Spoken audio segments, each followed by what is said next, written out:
Hello, and welcome to Property Mastermind Podcast, episode 228. Today we are talking about the power of the pivot when plans change in property development. So what do you do when plans change and how do you manage your pivot? Let's jump into episode 228.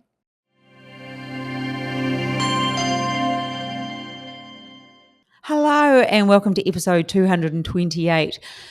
Most of you know me, I'm Hilary Saxon, and this is Bob Anderson. Hello there. Every now and then I need to intro us because sometimes we get new listeners. Yeah. So, g'day there, any new listeners. Welcome aboard. Welcome aboard to you especially.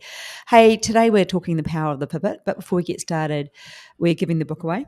And this week, the book goes to Lauren Clement. Lauren, I'll be catching up with you this weekend, I believe, and you receive a copy of our book. And then the usual, Bob, what's your tip for the week? Do you have anything amazing you'd like to share? Oh, I don't know how amazing it is, but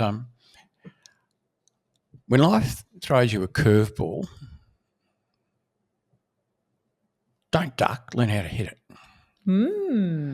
I sound like I'm a baseball player. You do sound a bit. Softball player maybe. Yes. I'm not, but I'm talking about taking things head on, you know.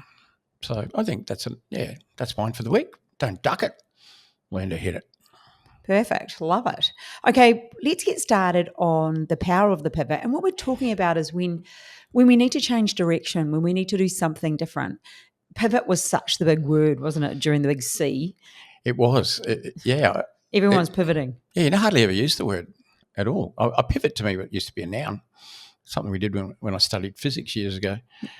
But, it was really a big C word. I love that power of the pivot. Nice bit of alliteration. Yeah, thank you. I quite like it as well, but I think we also learn to pivot in all areas of our life, and sometimes we're able to pivot quite fast and it becomes normal for us, and other times we can't. We get stuck in a way of thinking. And I had a great conversation with a mentoring student today who said to me she was a little bit stuck in a certain situation, and we unpacked it, but she actually just needed to do a wee pivot.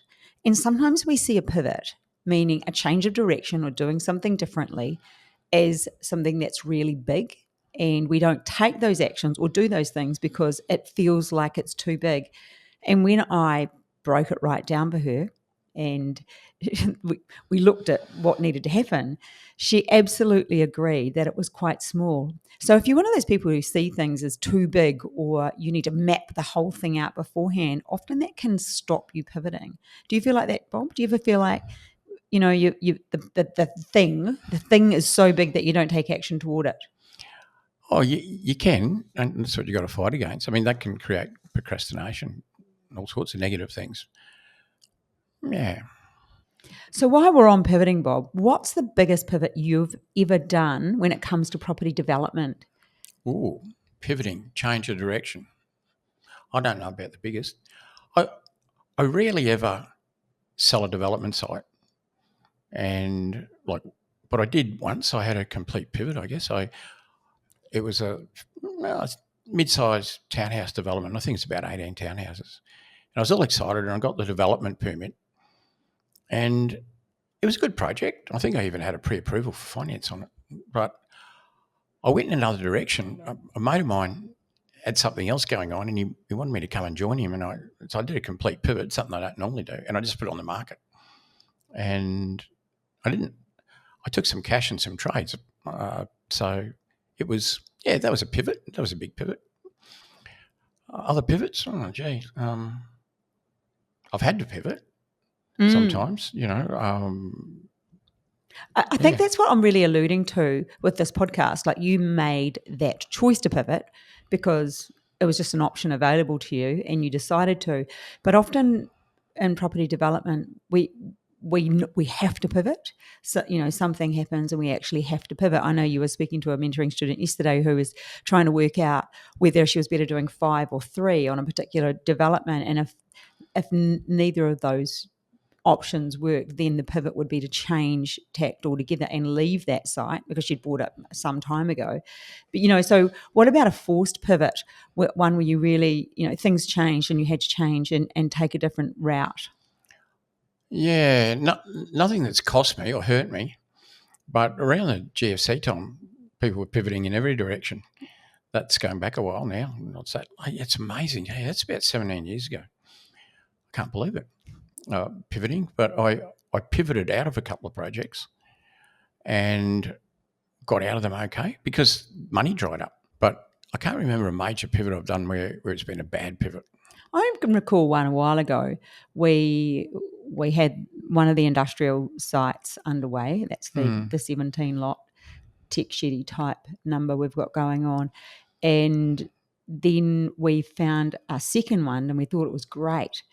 But we ended up pivoting and actually walking away, even after we'd invested some money into that, maybe about 10 or 12,000, whatever that was. But we had to pivot and walk away because the people we were working with at the other side were too shonky, would be the word, hey. They were very disorganized. They weren't using proper lawyers. They were trying to get away on the cheap.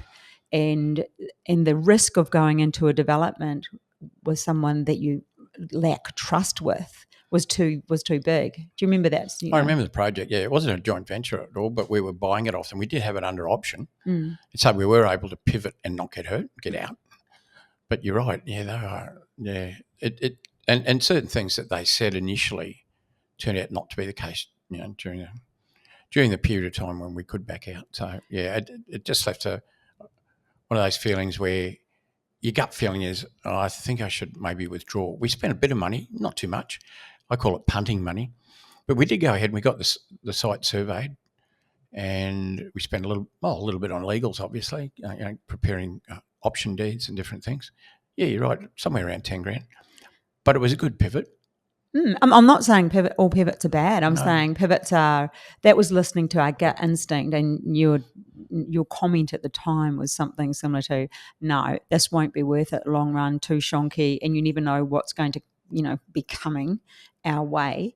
Did that ever go ahead down there, what we were looking at? I've got no idea. I haven't been back there since then. I'd say anybody would have the same problem. It was funny because the group that was selling it, they did an industrial subdivision. They were selling the land, and we wanted to buy a block of land and build on it.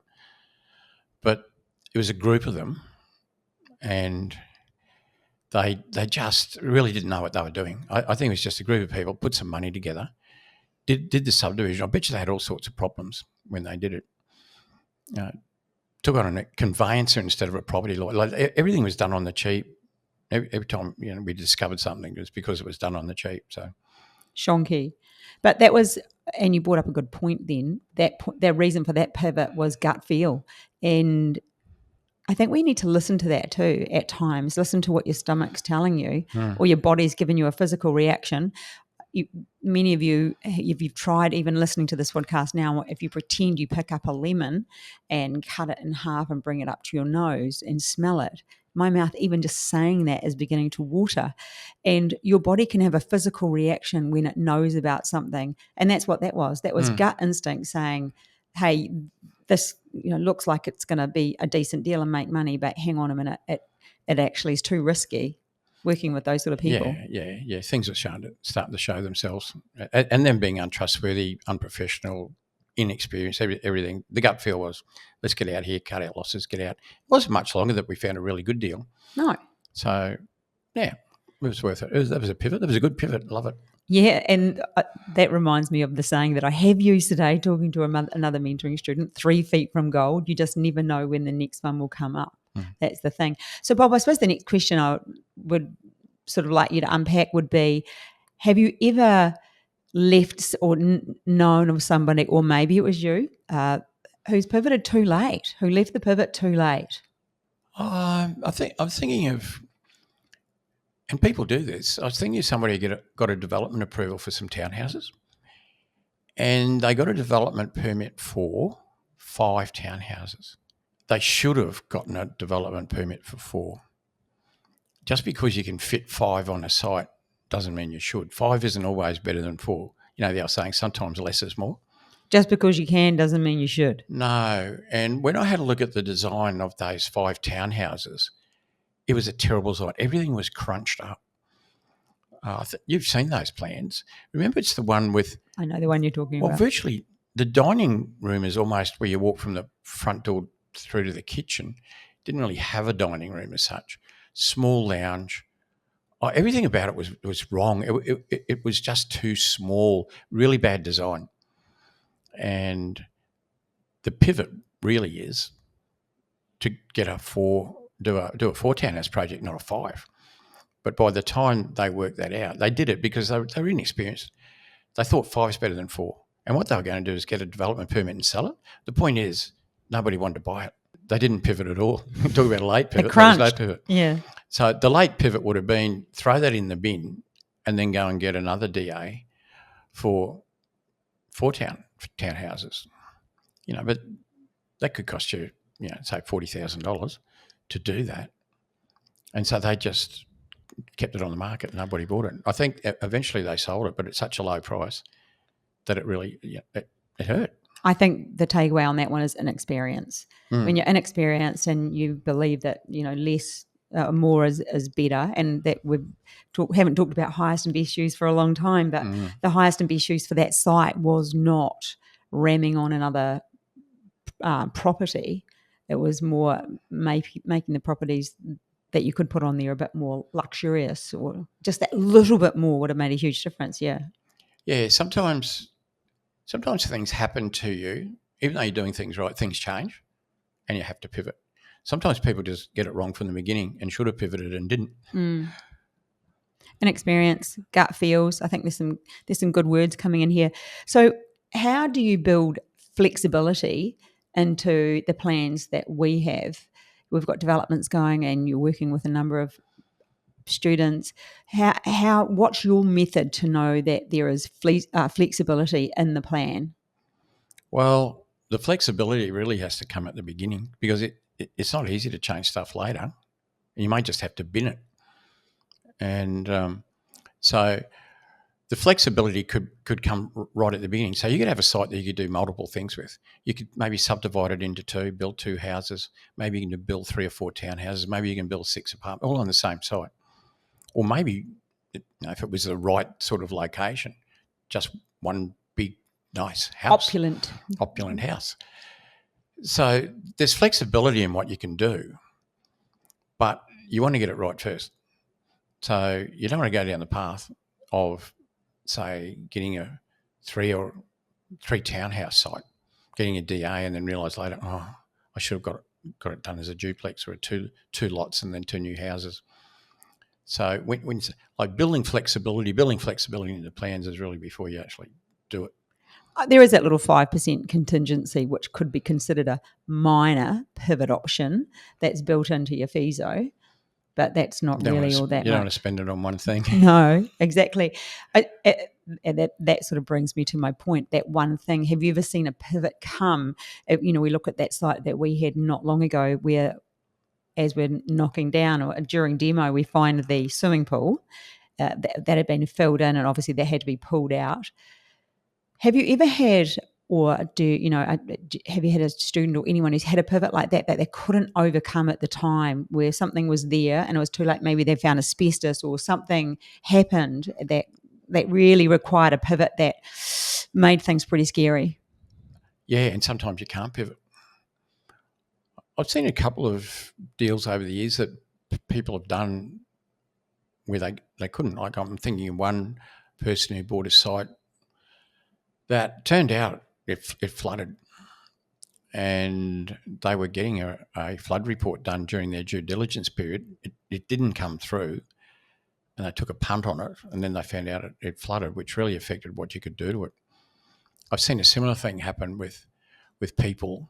I'm thinking of one that had a mining subsidence issue, and they went in blindly on that. It's one of those examples of, well, one was impatience. You're better off to walk away from a deal than take the risk that it might work out okay.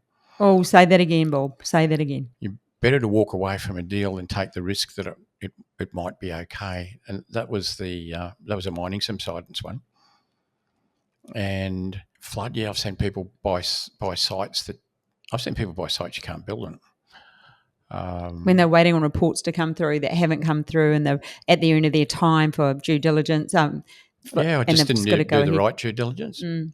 I mean, I've walked away from plenty of sites in my life that, thank goodness I did, through proper due diligence. But I looked at the site once. Everything looked like you're going to get 22 townhouses. And by the time we did, this was a flood issue, but by the time we did a flood report and got a flood report, you could only do 3. Oh my goodness. But I waited long enough to get the report. If the report hadn't come through and I had to go unconditional on the contract, I would have walked away for sure, and thank goodness I would have. That's what I would have done. That brings me to my next question. Do you believe that experienced developers are more or better equipped or more likely to pivot earlier than inexperienced developers?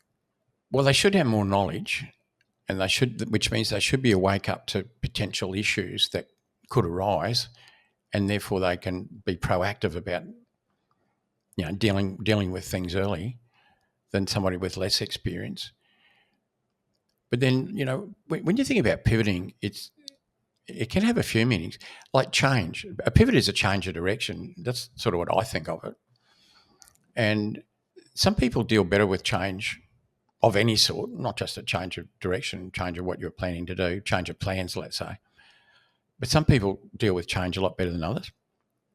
And so somebody that was inexperienced but is good with change versus somebody who is experienced and maybe pig-headed and doesn't change, I'm not sure how that'd all work out. I don't know if it's necessarily pig-headed. I mean, it can be. Some people are just change resistant, and that can become a habit. You can develop a way of being or demeanor that's resistant to change. But being okay with change or just choosing to make it a normal thing, which you can do that for yourself if you wanted to be better at change, is to do things that are more spontaneous or be aware that there's a change happening and choose to see it in a way that's better. So people can alter their way of thinking about pivoting or changing. So it is a thing that people can overcome. I hear what you're saying though, somebody who is experienced but doesn't like change versus somebody who is inexperienced but is okay to change. And both of those things have their good and bad about them, I would say. Or wait too long to change in the expectation that it's all going to work out okay. How do you keep your team confident when there is a pivot and you're dealing with some people who don't like that idea that they have to pivot, that they have to change? How do you manage that? What's your way of dealing with it? Well, I can bring an example Yeah, into this. The example that popped into my head is we've got one of the developments we've got going on didn't need a transformer, and a transformer is like a couple of $100,000, isn't it? 250. Well, it can be. It can be 150 to 250. Yeah. So in the FISO, initially we put it in, and then we were told didn't need it. So yay, it's a bit of profit. But then we've now been told we do need it, and we've already got the loan, and we're in the middle of construction. So it means that's a pivot. It's a change. It's an alteration. It's a double pivot. It is a double pivot. So if we think of how everyone reacted to that, because we've got a marketing team who like the idea of it because that makes it easier for them to sell. We've got a builder who now has to add that in. We've now got to add a energy supplier. There's me, and the timing of it all too. Yeah, how long it takes. It's going to be a slow process getting it all approved while we're building. Well, yeah. And I think even as I've said that, so how do you think as a team, everyone involved, me, you, Aaron, the builder, the marketers, the people, everyone who's involved in that, and even the investors, how do you keep everyone feeling confident and okay with that? Well, I think it helps if the team is like a good team and knowledgeable, because they'll understand. Otherwise, you have to explain it. I think if you're going to make a pivot, you wouldn't make a pivot if you didn't think it was going to come off, or you didn't think there was a good reason. So I guess it comes down to convincing other people who could be involved. Could be a joint venture partner that doesn't know much about property development. And so I think explaining why the pivot's necessary, what the results of the pivot are going to be. It could be to make more money, or it could be to make less loss. Pivoting for different reasons. But I think it's in communication. In the case you just mentioned, we got quite an experienced team, so they understood the reasons for, the reasons against, and even though we switched twice on it, they're comfortable with it.